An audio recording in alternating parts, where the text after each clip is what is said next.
What's going on, everyone? So, according to Jovan Buha, the Los Angeles Lakers are most likely to trade for Nic Claxton or Daniel Gafford. That Nic Claxton is at the top of the list, and then Daniel Gafford would be second as most likely centers that the Lakers could trade for this upcoming offseason.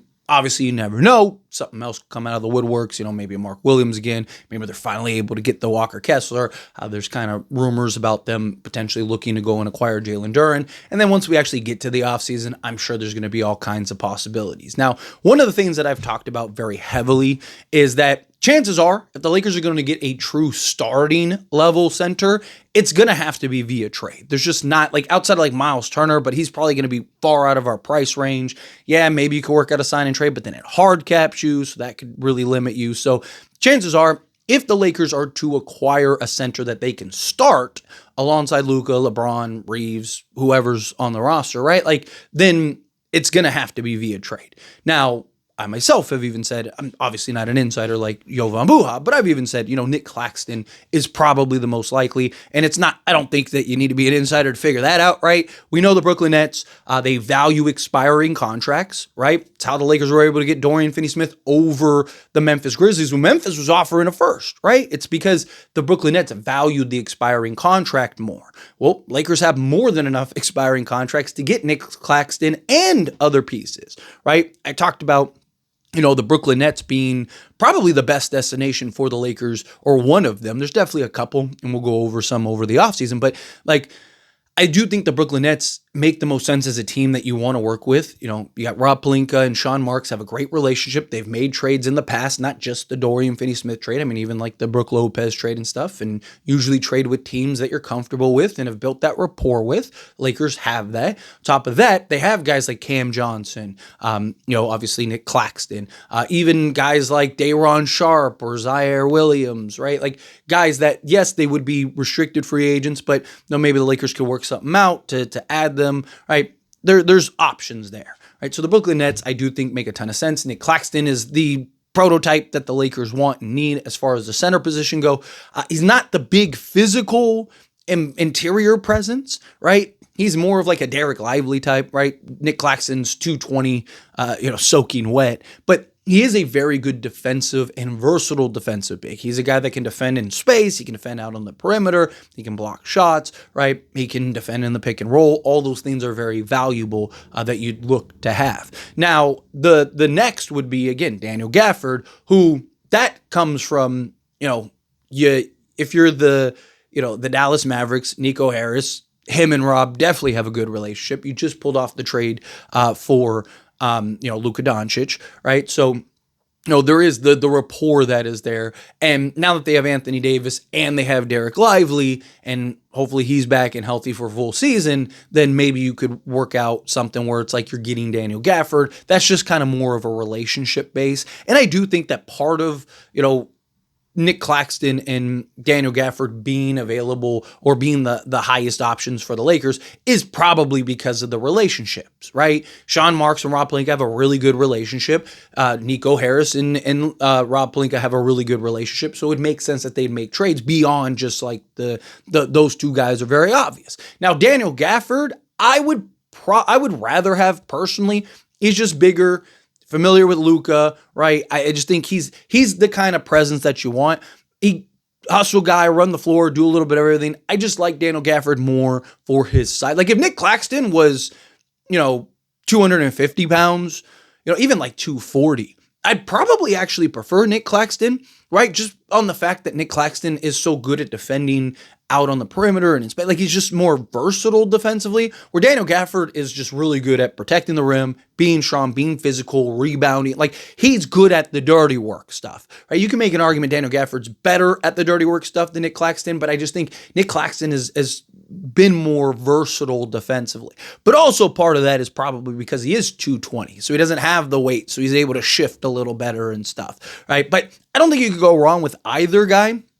If you do get Nic Claxton, though, I do think you need a big physical center, right? Whether it's, a Jericho Sims on a vet minimum, or can you get a Clint Capella, right? Steven Adams. If you can get something like that, then I think Nic Claxton makes more sense, because now you have that floor running, athletic, big that can defend in multiple ways and just kind of be the anchor of your defense, right? And then, hey, we need some more size to bang with the Jokic or something like that, or just kind of try to wear down Jokic or, give him a couple good playoff fouls or something like that, right? Okay, well, insert Steven Adams, insert a Clint Capella, insert whomever, right? So I do think that if you were to get a Nic Claxton, you need to look for a more bigger center to be a backup. If you were to get Daniel Gafford, I think you have a little more flexibility. But if you look at kind of like the options that are available, right? Like all the guys that you would be able to sign are all going to be, the floor running, limited offensive bigs that would be the big physical guys, which is why I think Nic Claxton is more likely, right? Because I just think we know what the Nets want to do, right? And then also, obviously, they are in play for Giannis. They want to try to go get Giannis, and they're probably trading Cam Johnson, and they're probably trading Nic Claxton in order to get Giannis. But that doesn't mean the Lakers can't get those guys. You can make an argument. It might even be easier to get those guys if they're traded to the Milwaukee Bucks, because the Milwaukee Bucks are probably hitting the reset button.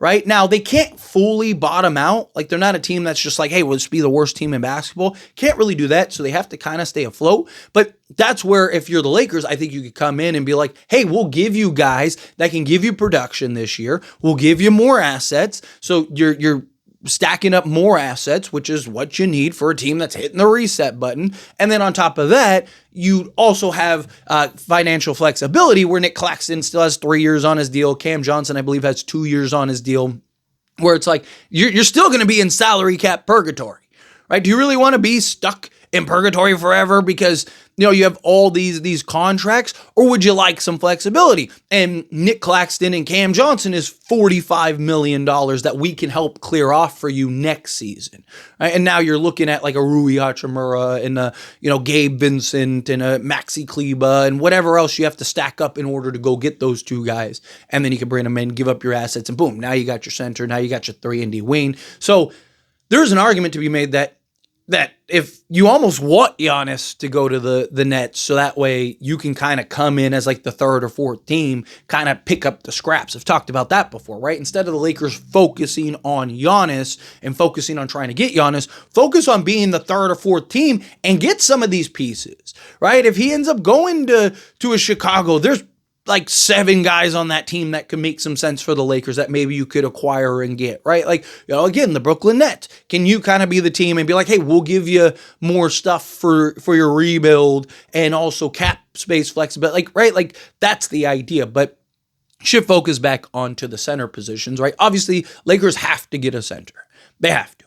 It's that simple. You cannot run the risk of going into the year or even just one center. Like, in my opinion, that's why I keep saying I think the Lakers need 2 centers.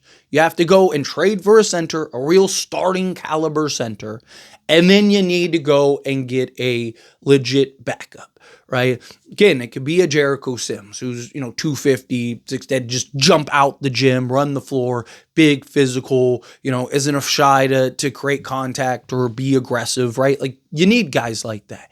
And that's the thing. Lakers are going to have to get a little creative here.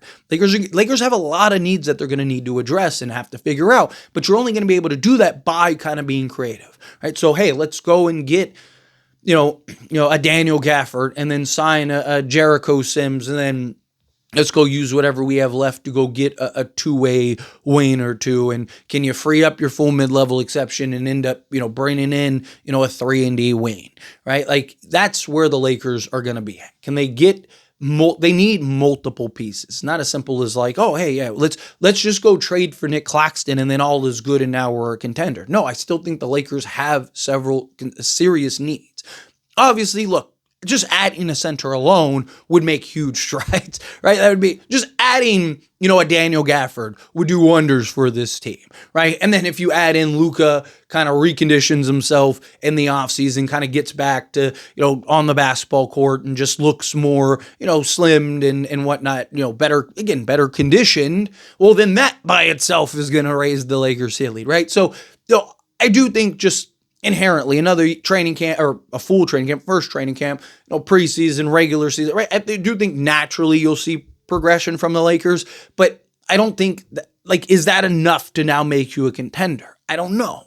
Probably not, right? You know what would? Going and getting a, Daniel Gafford and then a Jericho Sims and then go get 1 or 2 3-and-D wings. And, can you get a Kevin Porter Jr. to sign a vet minimum as a backup, just scorer off the bench? Can you get a Gary Trent, right? Like, can you get a Nickeil Alexander-Walker? Right now, all of a sudden, you got 2, 3, 4 guys. I've even talked about, like, can you turn Austin Reeves into, like, a Herb Jones or something like there's options there. There's flexibility there. There's things that you can maybe look to try to acquire. But Lakers are going to have their work cut out for them. Nic Claxton, Daniel Gafford make a ton of sense. I still lean towards Nic Claxton. I just think, because again, he's on multiple years. Especially if the Nets miss out on Giannis, then they're really going to want to get off of contracts. They're really going to want to get off of salaries. And how many teams need a center like Nic Claxton? Most teams already have their center, or, they could use a backup. But Nic Claxton, the money he's making and whatnot, probably want him as your starter. But anyway, as always, this is a discussion. I pass a question on you. Let me know your thoughts and opinions down in the comments below. What are your thoughts? Do you agree? Disagree? Kind of mixed in the middle? Either way, love to hear it down in the comments. That being said, if you haven't liked this video, hit that like button. Helps me a lot. So enjoy these types of videos. Truly appreciate it. Not subscribe channel, hit that subscribe button. Turn on the bell notifications. Appreciate y'all. See you in the next one. Thank you.